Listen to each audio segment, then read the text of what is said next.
Hello, Aquarius, Sun, Moon Rising, and Venus Signs. Kamusta kayo? Sana po'y nasa mabuti kayong kalagayan. Welcome back po sa Star Tarot. At kung bago kayo rito, welcome din po kayo. Please subscribe, like, share my videos, and leave me a comment kung nakaresonate kayo. Thank you. So, mountains. Maaring meron ditong mga problema ang iba sa inyo Aquarius na kailangang solusyonan. This could be something na maaaring mabigat, maaaring mahirap para sa'yo, you know. Kasi parang bit-bit mo to sarili, yung ikaw lang, no? You are facing siguro this problem all by yourself, you know. Pero huwag kang mag-alala kasi lahat naman ng problema may solusyon, 'di ba? So yun na lang dapat ang isipin ninyo, yun ang isaisip ninyo, sa puso ninyo na pasasaan ba at mahahanap mo din ng solusyon sa problema. Kasi hindi yan ibibigay sa iyo ng divine or hindi yan ilalagay sa path mo na maaring problema pinagdadaanan mo sa ngayon kung hindi mo yan kaya, kung hindi yan meant for you. Kaya, kayang-kaya mo yan. Okay? If you feel like kailangan mo na ng tulong ng isang tao, then reach out to someone. Diba? At huwag din kayong magdadalawang isip na humingi ng tulong. Huwag din kayong magdadalawang isip na lumapit sa kung kanino man to ask for help kasi lahat tayo, we are entitled for help. Okay? Lahat tayo mangangailangan ng tulong at some point sa buhay natin. Kaya huwag kayong mahihiya. Di ba nga may kasabihan na no man is an island? Kasi lahat tayo, 'di ba? Lahat tayo at some point sa buhay natin mangangailangan tayo ng tulong at suporta ng iba. Kaya wag kang mawalan ng pag-asa, wag kang mahihiya or matatakot na humingi ng tulong kasi kailangan mo lang din dito na piliin mo no yung tao na hihingian mo ng tulong. Siguraduhin mo din na yung alam mo na mapagkakatiwalaan mo siya at alam mong matutulungan ka talaga niya. Okay? So, we have child. Si child, ano ito, new beginning energy. So, meron dito magsisimula ng bagong kaganapan sa buhay. Maaaring magsisimula ng bagong pamilya. Diba? Baka yung child na yan, baka manganganak ka talaga or yung person mo.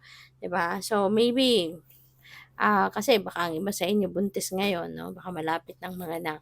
Kaya maaari talaga na someone here is welcoming a new baby. And yeah, so this is the time na talagang magiging excited. No, ang lahat magiging masayang-masaya kung sino man sa inyo dito yung magkakaroon ng baby. 'Di ba? This is such a huge blessing no, na maaaring matagal nyo ng pinagdadasal at inaantay. 'Di ba? Um, si child energy din, sabi ko nga kanina, new beginning energy ito. Kaya baka ang iba sa inyo magsisimula talaga din ng bagong chapter sa buhay mo. Puwedeng bagong relationship, bagong level ng inyong commitment, puwedeng bagong trabaho, bagong negosyo, whatever it is, no, that this is something na you are going to be very excited about, very happy about. No? Kasi very positive ang energy ni child. So, your next message is bouquet. Yan. So, si bouquet naman, 'di ba? Parang related sa love, related sa romance. So, baka ang iba sa inyo dito magsisimulang manligaw. May pagbibigyan ng bouquet. Or pupuwedeng ang iba sa inyo magsisimula na sa isang bagong relationship, 'di ba? Baka nagkaroon na kayo ng love connection at eto na, mauuwi na sa pagiging magkarelasyon, 'di ba? So, maaaring you're going to start, a new love and romantic relationship, no? So, have fun, 'di ba? Panahon nito ng ligawan, panahon nito ng tawag dito, pag-iibigan, romances in the air, kumbaga. Kaya good luck sa inyo, okay? So, tignan natin kung ano pa ang ganap for Aquarius. So, by the way, maraming salamat no, for subscribing. And if you haven't subscribed yet, subscribe na kayo. At kung hindi po kayo nakakapag-join pa sa membership, please click the join button sa baba ng video kung gusto po ninyo na mag-join sa membership. At sa mga hindi nag-skip ng ads, no, maraming salamat din po for your support. So we have Page of Swords. Ayan, marami kayong impormasyon na matatanggap dito. Maaring isa na dyan, no, sa mga impormasyon na yan, yung mga makakatulong sa'yo na ma-solve ang problemang pinagdadaanan ninyo. Okay? Maaring meron kayong research na ginagawa or maaring meron kayong pinakiusapan na magtanong, no, sa iba, sa mga kakilala nila, something like that.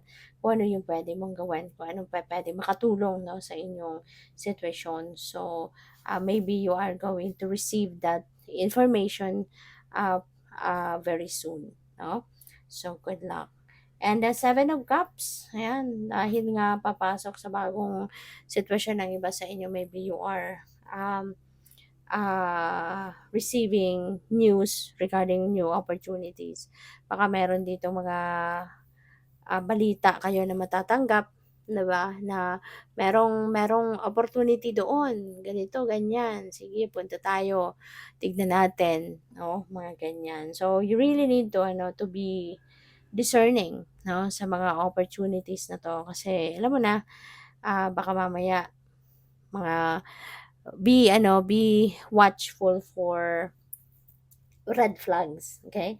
Kasi sa panahon ngayon, 'di ba, ang dami ng manloloko, ang daming mambubudol, ang daming scammer. Kaya huwag kayo basta-bastang maniniwala agad-agad sa mga impormasyon na matatanggap ninyo. Kailangan i-verify ninyo. Before you say something, before you decide on it, anuhin muna ninyo, i-research muna, ipagtanong-tanong, alamin muna ninyo kung legit, no? Kung totoo talaga. Okay? Para maiwasan na maloko kayo ng iba. So, we have the Hierophant. No? Ayan, baka kailangan talaga kayo ng advice and maybe you are going to seek for the advice of someone na katulad ni Hierophant. O, maaring ito ay isang spiritual person, maaring isa siyang pare, isang pastor, madre, mga ganyan, spiritual counselor, spiritual guide, mga ganyan, mentor, mga ano ba, mga hinihinga natin ng tulong. Siguro life coach, mga ganyan, no? Depende sa inyong sitwasyon. Maaaring you are going to seek for advice from those people, para na makatulong sa iyo sa pagdedesisyon regarding this problema na maaaring pinagdadaanan ninyo. Okay? So, good luck sa iyo. So, tignan natin kung ano pa ang ganap. Maaari din na baka meron kayong mga a-attendan mga special na misa, mga ritual, ceremony, mga related sa spiritual spiritual aspect. So what else? Maybe. Ayan, maybe. So baka ito yung sagot sa inyo. Kasi maaaring hindi pa to sigurado.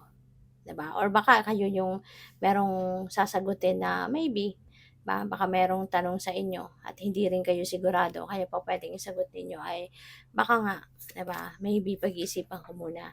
And be open, maging bukas lang kayo for anything, for any information. Bukas kayo sa change, bukas kayo sa kahit ano man ang other alternative na maaring presenting itself to you, 'di ba? Kasi sometimes hindi rin tayo puwede na mag-settle lang sa kung ano na lang ang nandiya-diyan, 'di ba? Kailangan din natin na tumingin-tingin sa paligid natin kasi baka meron pang puwede nating i-consider, 'di ba, na paghugutan ng kung ano man 'no, ng puwedeng ang mapapakinabangan din natin sa kung anumang bagay ito na kailangan mong gawin, 'di ba? So, be open for anything, alright? Kasi you never know, yung sometimes miracles do happen, 'di ba? You never know, baka mamaya magkaroon ng biglaang dadating na oportunidad at yun ay heaven sent at yun pala ito yung magiging breakthrough ninyo. So we have yes. Ayan, so definitely yung maybe ninyo dahil siguro may marireceive kayo ng mga additional information, additional details na maririnig ninyo. Kaya baka mabago yung sagot ninyo from maybe into yes. So, good luck. Thank you for watching. Love and light. Namaste.